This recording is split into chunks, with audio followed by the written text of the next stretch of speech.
Okay, everybody, welcome back. Today we're going to be talking about framing, which is one of the key aspects of influence and persuasion. Framing can basically be defined as creating the context and content around what you're discussing.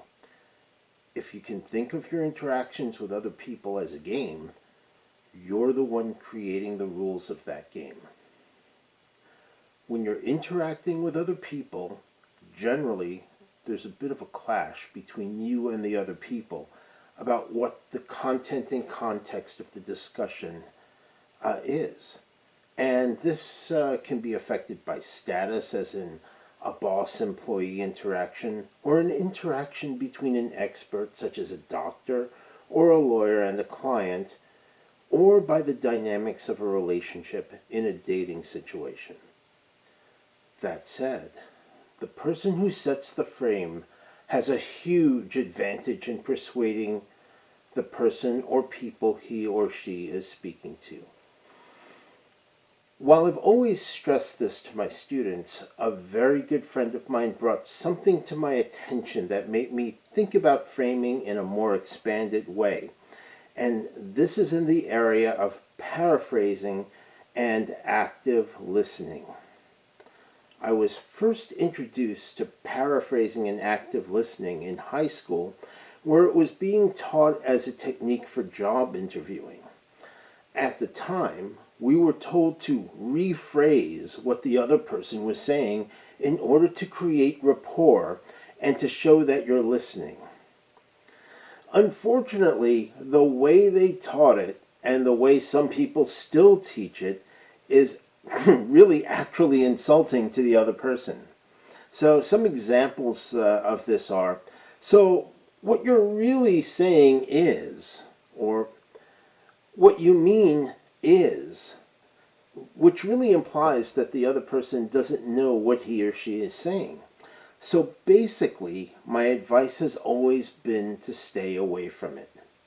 But this changed when my friend told me about the best boss he ever had.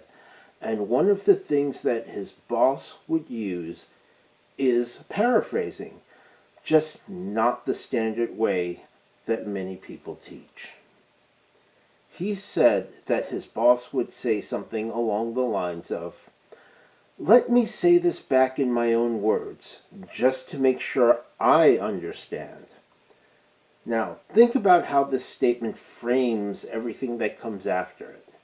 By clarifying that he's only repeating back in his own words because he's processing the information and internalizing it, he's taking responsibility for understanding and being open to being corrected if he misunderstood. This frame implicitly gives the other person the ability to correct any misunderstandings. And also, this is true active listening because this boss not only showed that he was processing what he was told, he's trying to actively incorporate that information. This creates an intense feeling of rapport and can be a great opening to expand on the conversation. It's also a great way to steal the frame from the other person and take the lead on the conversation. I'll be covering different ways of framing in future videos, and it's a key part of my trainings and books.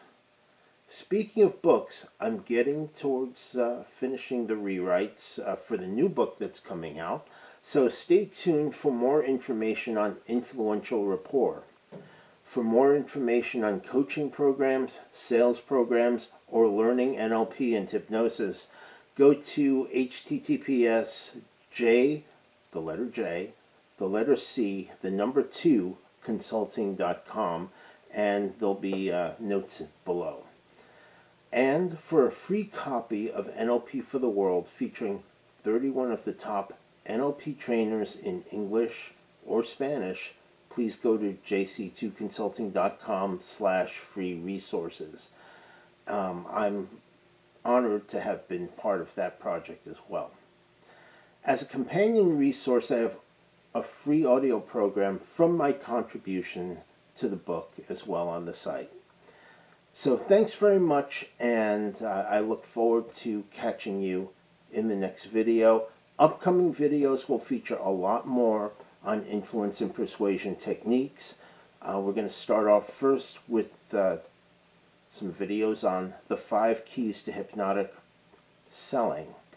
And then we're going to also incorporate some things from the new book and from some of the new models that I've been working on. Thanks very much, and look forward to the next video.